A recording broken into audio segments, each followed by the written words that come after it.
I'm Dr. Deanne Johnson, Executive Pastor of New Covenant Christian Ministries, and I want to welcome you to the Journey of Faith. Every episode, you'll hear stories of triumph, you'll hear stories of loss, you'll hear stories that give you information to help you on your way. I believe that these episodes are going to be a blessing for you as you and I walk by faith. So welcome to the Journey of Faith. Thank you so much for joining us for another episode of the Journey of Faith. And tonight we're going to be dealing with the whole idea of overcoming loss. Tonight my guest is Mrs. Joann Hudson, who is a dedicated member of our East Campus of New Covenant out in Covington, Georgia. She and her husband are absolute pillars of our congregation. Miss Jo heads the hospitality ministry, makes the best pies and cakes ever. Also, they have worked with the marriage ministry, worked in the outreach ministry. I mean, any number of things. The last 8 years, they have just been a tremendous blessing to the congregation. And so I want to say, Ms. Jo, thank you so much for agreeing to talk to me. Now, I know this has been a challenging year for everybody, but this has really been a life-altering year for you.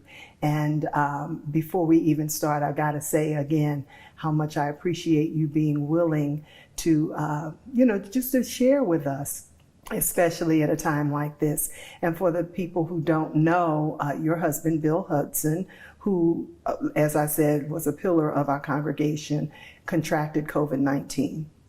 And unfortunately, he did not survive that. And while we as a church family, of course, were devastated, we know that that's nothing compared to what you've had to walk through. And the reason you're sitting in this chair tonight is because, as I've said to you before, you really are my shero. You really, really are, because that is probably one of the hardest things that anybody has to live through. But you have continued to do that with such great strength and such great grace. And I know that tonight people's lives are going to be impacted and they're going to be changed. Yeah. So we're just going to have a conversation, yes. And we'll talk a little bit to this bride of, you guys were married 51 years. Yes, 51 years. 51 yes. years. It seems like just yesterday we watched you dance down the aisle to your marriage renewal vows. Yes. So let me ask you this. If you could tell us a little bit about the events that kind of led up to Mr. Bill's illness and his diagnosis and his hospitalization. Well, it was short. It happened very quick. He got sick. He was not feeling well for a few days. We went to the emergency and they kept him because his diabetes went up, and we couldn't get it back down with medication, and it just wouldn't come down. So we decided we better go to the emergency and have it checked out, having no idea that he had the COVID virus at all. And when we got there, they tried to work on him to see why his sugars continue to rise. It was almost 500. Wow. Yes, and they tried to bring it back down, and so they said, well, he will be staying. And, we kind of knew that was going to happen. Yeah. And they finally did get it to come down a little bit in the emergency room. And then they said they would be taking the COVID test, to see. I promise we had no concerns about that at all. So that was just standard, right. Just because he was in the hospital. That's right. It was just because he was in the hospital. I see. And when they took the test, it took probably about 72 hours to come back. Wow. And when it came back, they definitely said it was positive. So then it started showing, kind of connecting everything that was going on with him. But he never had shortness of breath. He wasn't in pain or anything. It was just the sugar went up. And that was started the ball rolling of everything that took place.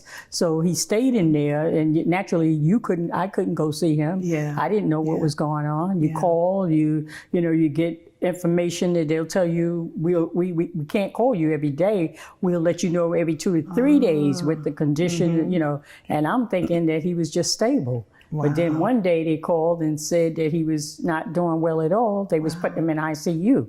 And when they took him there, that's where he stayed at. And it just went downhill from there. Yeah. It really did. It went downhill from there. And it was just a short term, you know. He was strong, you know. He didn't show no signs of sickness. Yeah. So, you know. Yeah, he was a very, very strong. strong man. Yes, he was. Very strong. So while he was hospitalized, what was probably the most difficult thing for you? You mentioned briefly, like, you couldn't see him. Right, not being, you know, if anybody go into the hospital, naturally you want your loved ones there to know what's going on, you know, and I think that was my biggest thing, not being able to go see him, not being able to check on his condition daily, day by day. Yeah. So just not knowing, you know, and then you're watching this new thing is on TV, you confused about it. Nobody knows what's taking place with this new virus, you know. That was my biggest challenge, not being able to see exactly what was taking place, you know. Yeah. Well, that makes me think about this because obviously the loss of a loved one, and not just a loved one, we're talking about a husband of 51 years. So after 51 years, you all are basically the same person. Exactly. I mean, really, you're so connected, and you guys were like just a picture of what the Bible talks about being one. Yes. So the impact, I know what the impact has to be like, but specifically, what's that impact like taking place during this pandemic time? How does it differ? Does it impact the grieving process in a different way? Yes, it does. I think it does because it's like, I don't know, it's like every time you hear it, the situation doesn't get any better. And it just makes me feel like, you know, will there ever be an end to this? I see what you mean. It just keeps going and keeps going, you know. How many other people going to be affected by this pandemic, you know? So, yes, it does make a big difference. And, you know, and I know one time we were talking about the fact that the other impact that it has on families is, you know, in our community, we're accustomed to having that homegoing service, that people, the people around and that kind of thing. Yeah, and nobody couldn't come around you. I mean, you talk on the phone to a few people, but who could come visit you at the time? No one. You know, I was offered, a lot of people have offered to even come by and leave food hanging on the doorknob, you know, outside of the door, you know, but you couldn't really, no one could really grieve with you, you know, you just, you was alone in this thing alone, you know. And the first 10 days, I remember I stayed in quarantine in the house when I first found out that he had it. I didn't come out. Even my children, they wanted to come over, you know, but they couldn't even come over to be with me, you know. And then after he passed, it really got to, really, you're lonely, you're lost. You really lost. You're at a sense of loss. You really are, you know. So. And I remember when we were planning the life celebration, fortunately, we were able to do it in a way that people here in Atlanta and family in other states were able to see, because we were able to live stream. But I know that was, even with that, though it was a beautiful celebration of his life and the videos and everything, it was still so different than being together in a sanctuary and just, you know, being able to throw our arms around you. But I thank God for Apostle Bill and you, because we have called places that when it first happened, they were like, "Oh no, we wouldn't have, we can't do this type of service during this time." Oh wow! Yeah, so when you all welcome us to do the service, we were truly, truly thankful for it. Oh my goodness! Because I'm telling you, you just couldn't. They was letting us know, you know, we cremating people. We're not having service. We can't do this. Yeah, they was telling us that. So you know, we were very thankful that you all helped us. It was a great help to us, you know. We couldn't It was imagine. different, but it was a great help to us. Yes. Yeah. We couldn't imagine anything else. I mean, with all that you all have always done for the ministry, I can't imagine having not done that and more. Yes. But I know even in my own mind, I kept thinking, this has got to be especially challenging because we can't have a traditional kind of service. And I wondered, does that make it harder? Like, does it make the grieving process longer? Does it make it more delayed? Yeah, it makes it more saddened. Gotcha. That's what I felt like, more saddened. Because like you said, normally you would have family, friends, you know, all around, you know, and you couldn't do it, you know, this was just really something different, strange, you know, but it touches your heart. It really saddens your heart at that time, you know. Yeah. Right. We did a survey of the congregation, as you know, and we asked the congregation, what are some of the challenges that you're facing now? And one of the overwhelming things that people said was, it is so hard to deal with, it's hard enough to deal with loss. But then when you have to deal with loss and you don't necessarily have that closure that you would normally feel. Not that it's over, because it's not over. No, it's a long process. I mean, I do know that, right? Yeah. You know, but that whole camaraderie that you're talking about, you end up missing that. Yes. So let me say this to you, and let me ask you this question behind it, because there are some people who think, because we're Christians, because we're people of faith, that we don't have trouble. And when we do have difficulty, when we do have things that happen to us, we aren't impacted the same way. And to be perfectly honest, one of the reasons that I asked you to do this, and I knew I was going out on a limb trying to get you to do something like this. But one of the reasons that I wanted wanted people to hear your voice and hear your heart is because of the myth, you know, that sense that, well, you know, we're not supposed to be impacted by all of these things. You know, you have to kind of get past it. So I want to ask you, did going through this ordeal make you question your faith, make you question God? Yeah, it didn't make me question God, but it did make me question my faith. Okay, and meaning that you start to beginning to feel guilty, and you begin to feel blame, and you also begin to feel, are you walking in great faith? You know, that's what it make you feel like. Are you connected to God? Are you connected enough? I got you. You know, so is your faith greater? You know, it does make you feel some kind of way. It really does. But I never questioned God, because I always felt like, I know we're not here forever, and the Bible always said, no one knows the hour or the time. So we're not going to live forever. That's right. You know, but it hurts when it happens, and when you're not prepared, or the person wasn't sick for a while, and you know, it makes a big difference. So I just stayed connected. I pray, and that's all I could do, is keep the faith and pray and ask God to strengthen me, give me comfort in my heart, give me peace each and every day. That's all I could reach for. You know, and get connected. You need to know God. You need to know Him a little better. You know, this makes even stronger faith, trying to connect with Him because of the situation what happened. You know, and it's confusing, because you still don't know what's going on all around. You know, you don't exactly know what's happening. You really don't. All we know is this disease is out there, and it's taking people out. When Bill first got it, and I didn't hear of a lot of people, but I can truly say since then, it's so sad. I've heard so many people lost loved ones.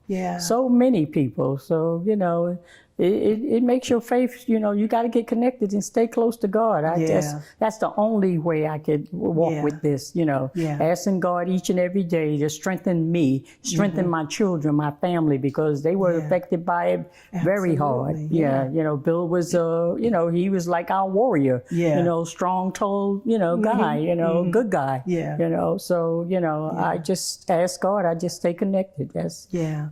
Pray. So you said two things that I think are interesting. You said there was guilt, and you said that you had to then struggle with, do I have enough faith? Did I have enough faith? And I really want to dig into both of those, because I think that the second one especially is where I think a lot of us as believers end up getting paralyzed sometimes, because we almost feel like our faith is responsible for the outcomes in life. Yes. And we know it's not. That's right. But you still end up going through that. Yes. And then you talked about guilt as well. So could you talk a little bit about both of those? Well, guilt, I felt like, what could I have done? Did I miss anything? Did I miss the point? Did I miss him being sick and just didn't see it? Or what could I have done that could have, maybe he would have had a chance. You take life for granted. Maybe he wasn't feeling well one day, and I just assumed it would be okay. He was going to be fine, but not to know that this was going to end up like it did. So I do feel a little guilt. And you try to think back to when all this took place, and how long has it been brewing before you realize what was taking place. And that's the guilt part of it. Yeah, and I wanted you to talk about that, because I know you to be a woman of great faith. Yes, I am. I know you to be a woman of prayer. I know all of those things. Yes. And I wanted you to talk about that, because people think that just because you are a person of faith, just because you pray, just because you are strong in the Lord, that you don't, when you suffer a loss like this, your mind can definitely still go back. You can, like you said, you just keep going back and playing it over and over again. I keep going back and just thinking, Lord, what did I do? Did I do anything? Yeah. Could I have done anything better? I do. My mind do go back and forth with this, so I just keep it in prayer, though, Dr. D. That's the only thing I can do. And I think at one point you told me, I keep going back and thinking, what could I have done? But I know I couldn't have done anything. I know I couldn't have done. There was nothing I could have done. Yeah. But your mental mind tells you that, maybe you could have prayed harder, maybe you could have, and not being there. I think that's what tore me up the most. Yeah. Not being able to be present with Bill. Because, if either one of us go into a hospital, well, naturally you expect for your spouse to be right beside you to see what's going on. He went into the hospital on March 25th, and we couldn't see him. We saw him, the day before he passed away. Yeah. You couldn't see him. And there was days that we tried to call and talk to him. And, when he talked to me, he sounded like he might have been getting better, but apparently he was not. Yeah. So it was very difficult, very hard, very, very hard.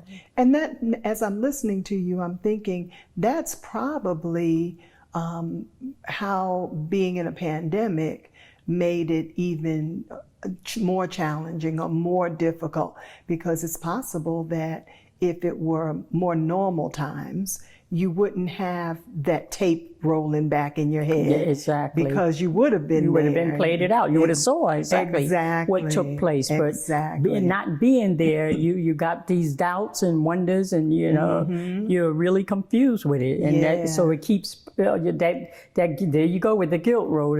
The keep rolling around. It keeps coming back at you. Yeah. What could I have done? What could have taken place? Right. Even my boys, they feel the same way. If we were there, if he could have talked to us, if he could have even told us something, But when you're not there, it makes it very, very difficult, very hard, very, very hard. So, Ms. Jo, I just believe even in just that, you're helping so many people.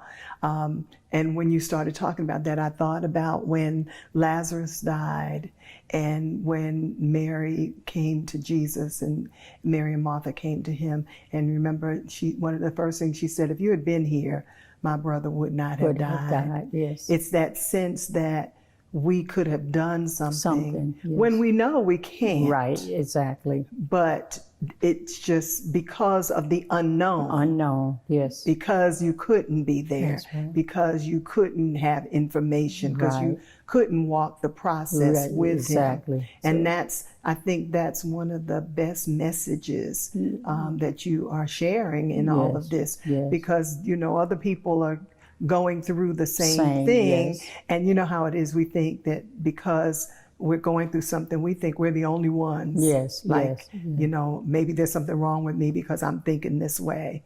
But here you have a woman of great faith who has walked this journey and is walking this journey saying, hey, with all that I know about God, Yes. I'm still struggling with that. Still, and I am. I know his faith. I know where I have no doubt that Bill is in heaven.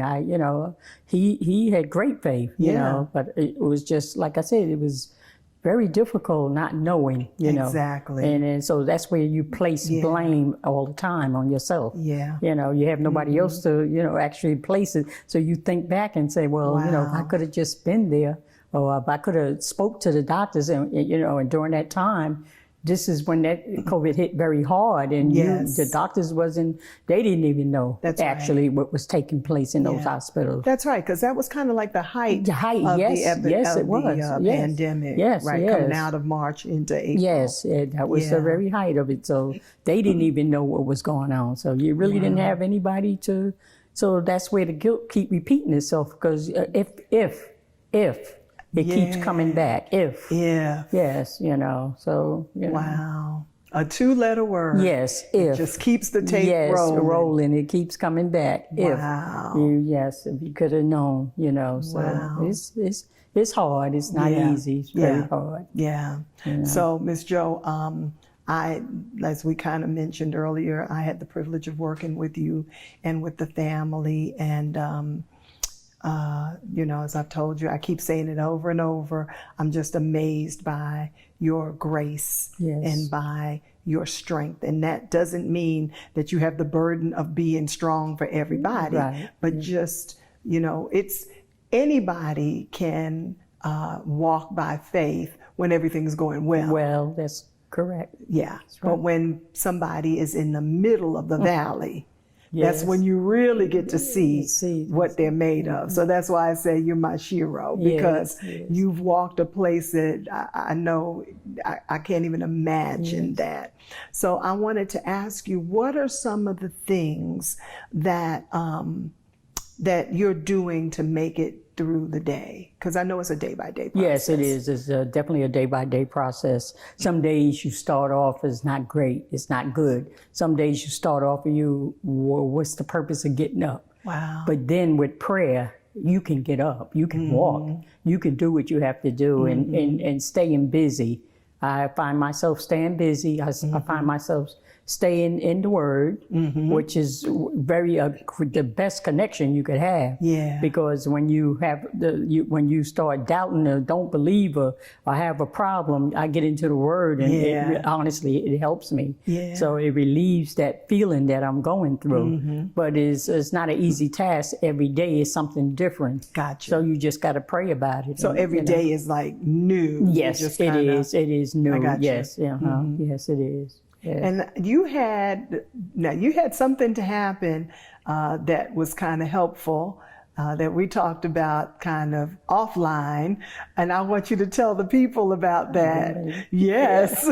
Yeah. She said, my grandbabies. Yeah, I had my grandbaby to come over, my granddaughter and grandchild to come over and stay.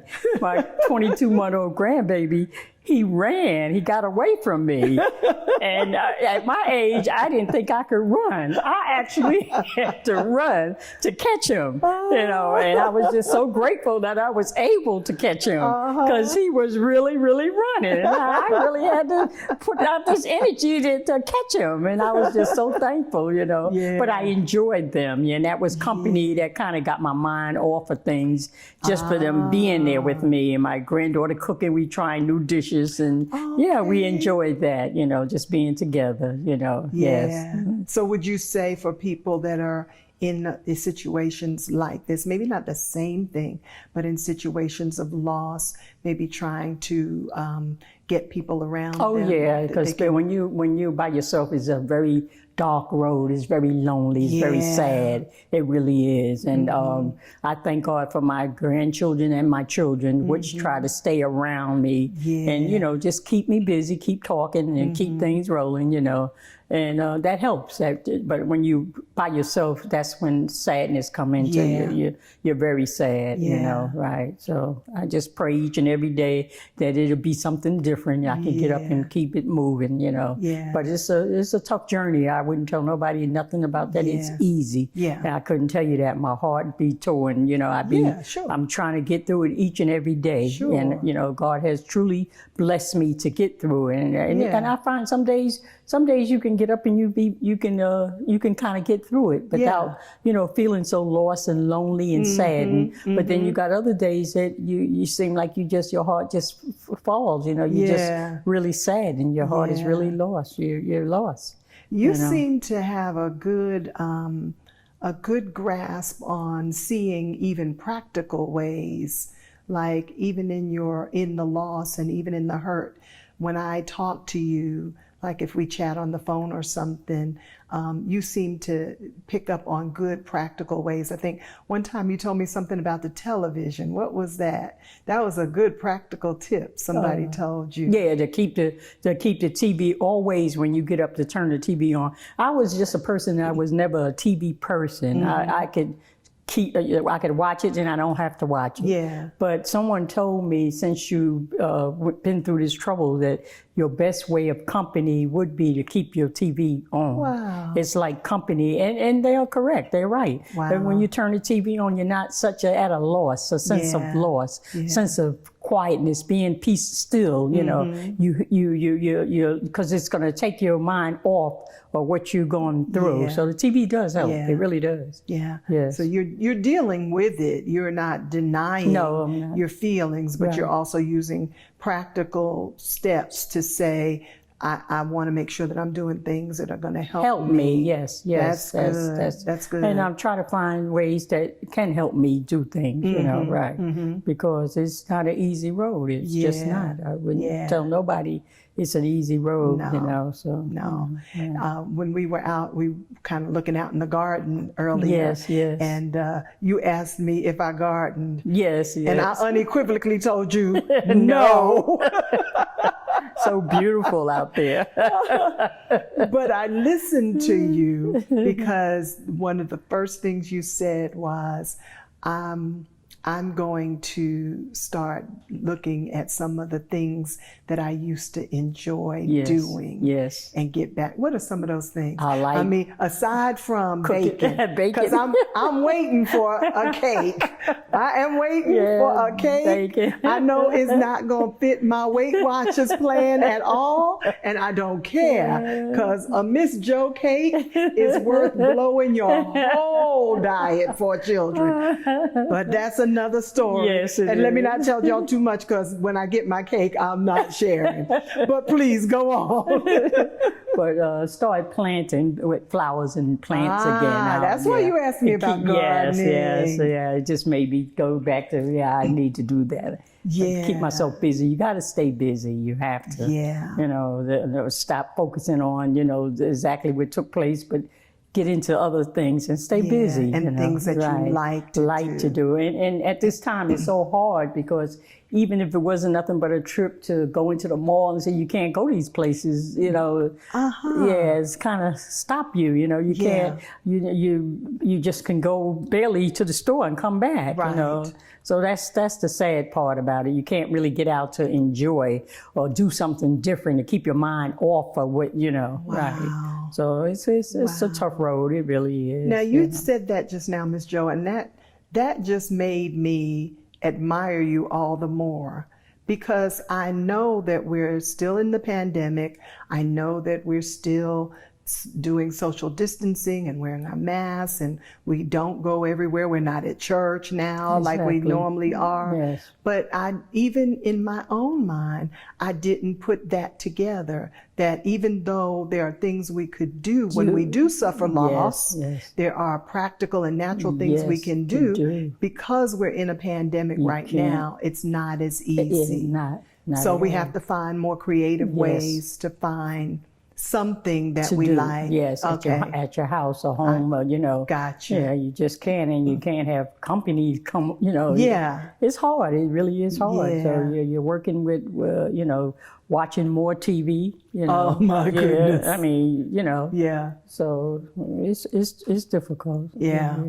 So what are some of the things that people have said and done that have been helpful for you on this journey? Well, a lot of people have called me, and they, kind of talked to me, and I felt good at the time, because you always could use that talk, Gotcha. But people just, what you don't realize is when people hang up and you alone, it really gets to you, But I've had a lot of people that have talked to me and, send me beautiful cards. I've had beautiful cards and little gifts that came through and made me feel very good. But, Oh, good. yeah, it has. So even though when you finish the conversation, you can go back to You go feeling back to- bad. yes, you do. But you're glad for the conversation. Yes, you're happy for the conversation. I've talked to many of church members, family people, that keeps in touch with me, even up to now. They're church people. They'll call and, see how am I doing. Or sometimes they'll shoot me,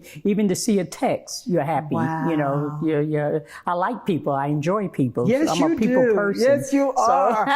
Yes, I you am are. a people person. So that's great for me when I get a text or a phone call. I'm happy about that. That's good to hear, because, we've often heard that, like at homegoing services, we hear the preacher say, this is the first day, and people after this, they're, everybody's here, but after this, they're still going to need people. So I'm glad that you mentioned that, so that we can understand that when people suffer a loss, it's not just up to the time that we have the service, that it's really important how we continue. Yes, excuse me, to continue it, because those are when your lonely days get even harder. I got you. So, yes, you feel lonely. So let me ask you this. What are some of the things that you would suggest that people not say at a time of loss? Well, I know one person told me, they said, someone told them that my husband had passed, and they said, well, we all got to go that way. Oh my goodness. Now, see, that's not appropriate to say at a time of, I mean, and the person is absolutely right. We're all going to leave here one day. Exactly. But you don't want to hear that at the time of your grieving problem. You honestly don't want to hear it. And so, I thought that person, well, being younger, maybe that's why. So I didn't take that to heart, Right. But you don't want to hear that at the time of, so. Yeah. But most people have been good to me. I haven't had too many, people say bad things or things that they shouldn't say, Right. People have spoke, kind of comfort me, Good. made the process a little easier, and this was real good because it was done over the phone. You couldn't hug me. You couldn't, I missed those hugs and, but over the phone, they comfort you, made you feel good, so. Good. Yeah. So see, you're even, in addition to just blessing us, you're teaching us too, though. Because sometimes, I think because we don't know what to say. Yes. We think that we have to say something. But I think what I'm learning from you tonight and what the viewers are learning from you is that you don't always have to have the right thing to say. Sometimes it's just a text. Yes, exactly. To say, I'm thinking about you, I'm praying exactly. for you. That's all right. Wow. And it helps you out. It really does. It really helps you out. Yeah. Someone once said, we can learn the lesson of trust in the school of trial. So what lessons have you learned or are you learning as you're going through this difficult faith journey? Well, I'm learning that don't take life for granted. Right? That's a big lesson. That's a good one. Yeah, we never know when. Yeah. Yeah, that's the biggest lesson I'm learning. And I'm also learning that, still you got to still love, one another. You still got to love people, Yeah. This happened, but I'm not the only one that's going through. There's so many other people that's going through. I've even heard stories, where a friend of mine that was in Florida, she lost her father and the sister in one day. Wow. So when you think about your sadness and what you're going through, the grieving trials that you're going through, I mean, you got to think other people, some people are going through worse, Yeah. So, it makes you realize that you're not the only one that's going through these situations, It's sad when it happens and you don't know what to do and you're at a loss, but it does happen. It happens to people. Those are good lessons. Yeah, That's a good lesson. does happen. Just this week, one of our members sent a text, sent information.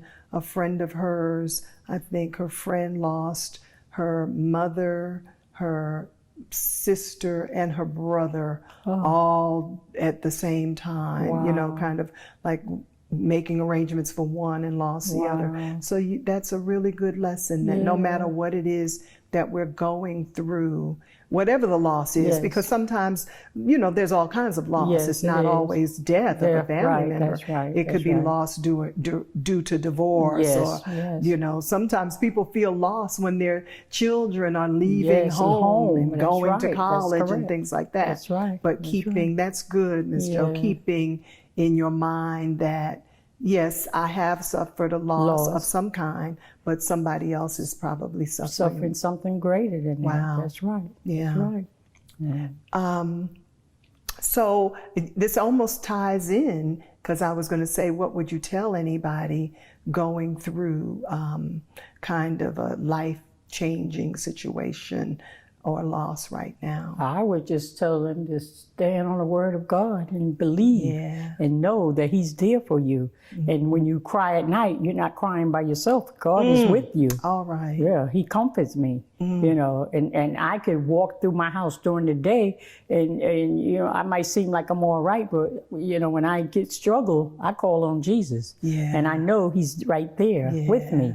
He gets me through what I have to go through, so all I could say is you're supposed to grow closer to Him.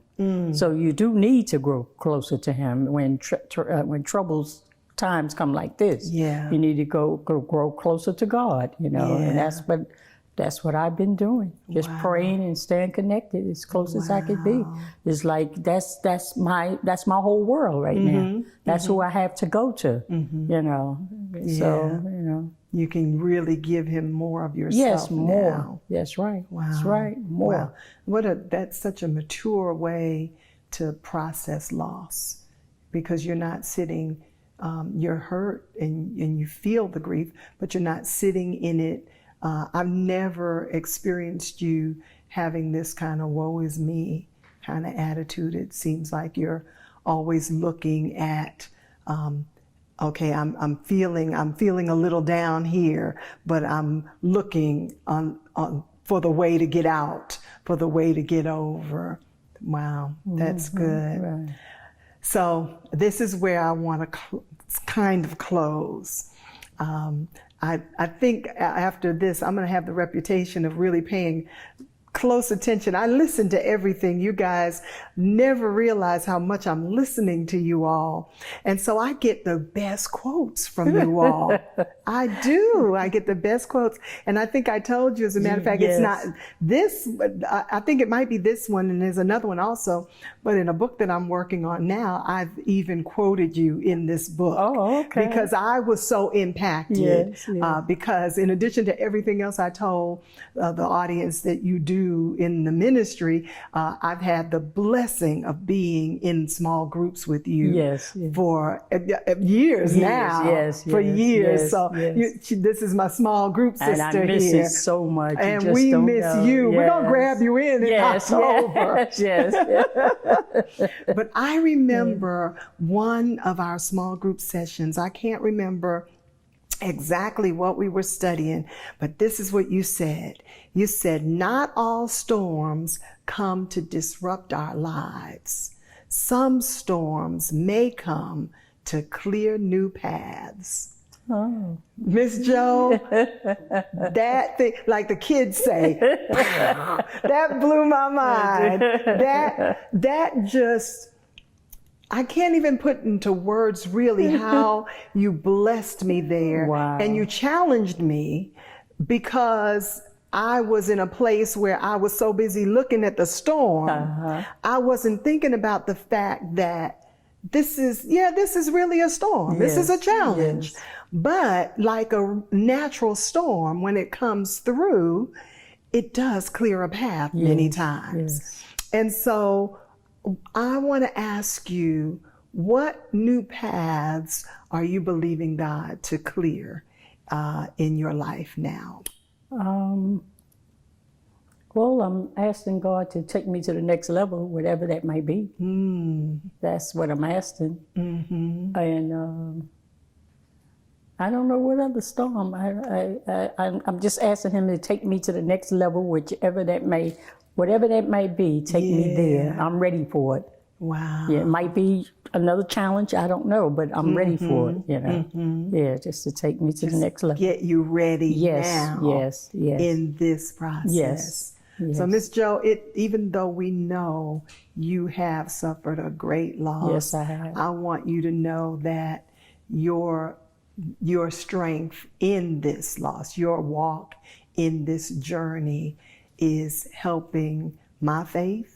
It's helping the faith of so many of our members. And I believe it's going to help the faith of people that you don't even know to first recognize that just because we're believers doesn't mean that we won't go through storms. That we won't suffer loss. Right.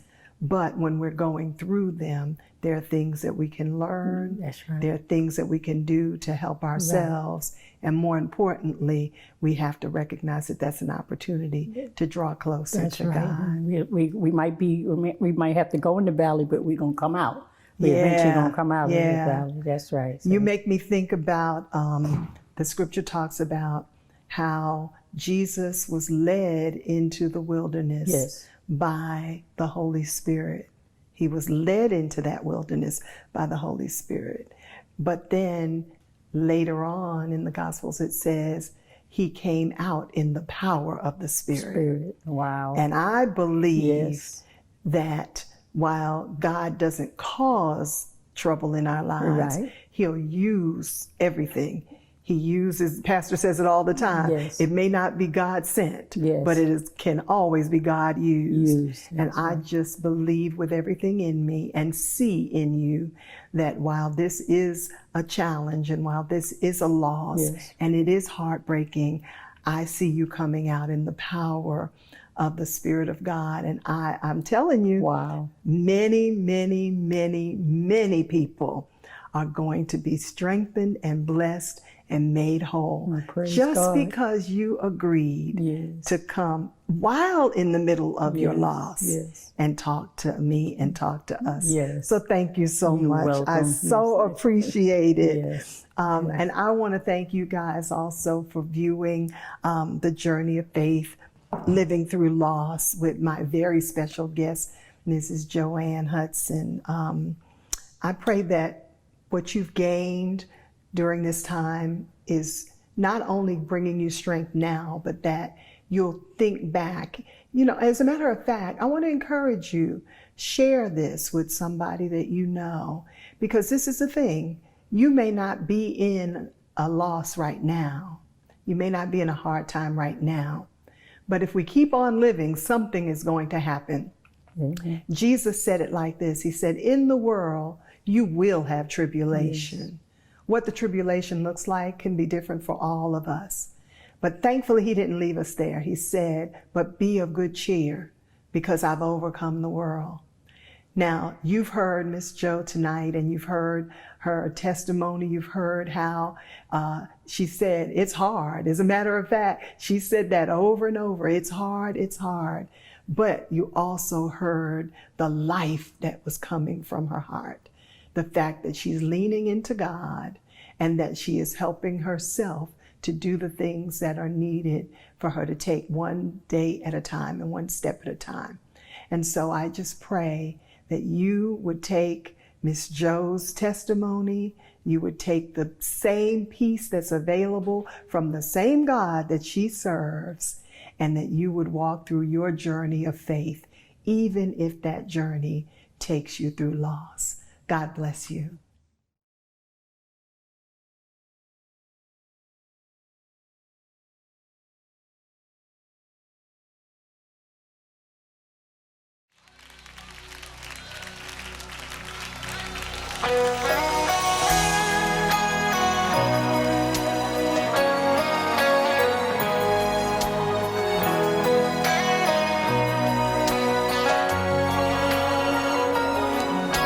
Bless him all over the building. We worship you, my Father. We glorify you.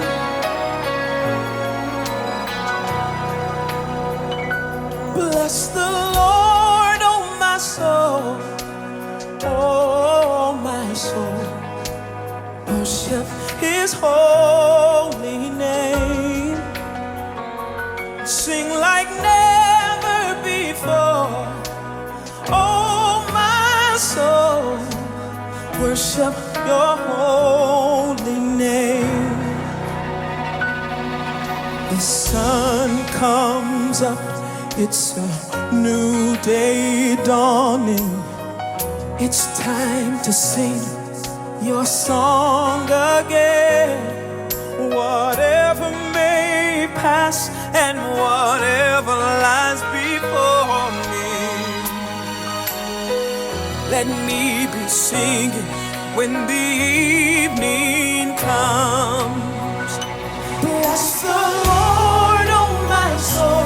All over the building. Come on, let's just declare it. Worship his holy name. And sing like never before. Oh my soul, worship your holy name. You're rich in love and you're slow to anger. Your name is great and your heart is kind. For all your goodness, I'ma keep on singing your praises. Hallelujah. 10,000 reasons for my heart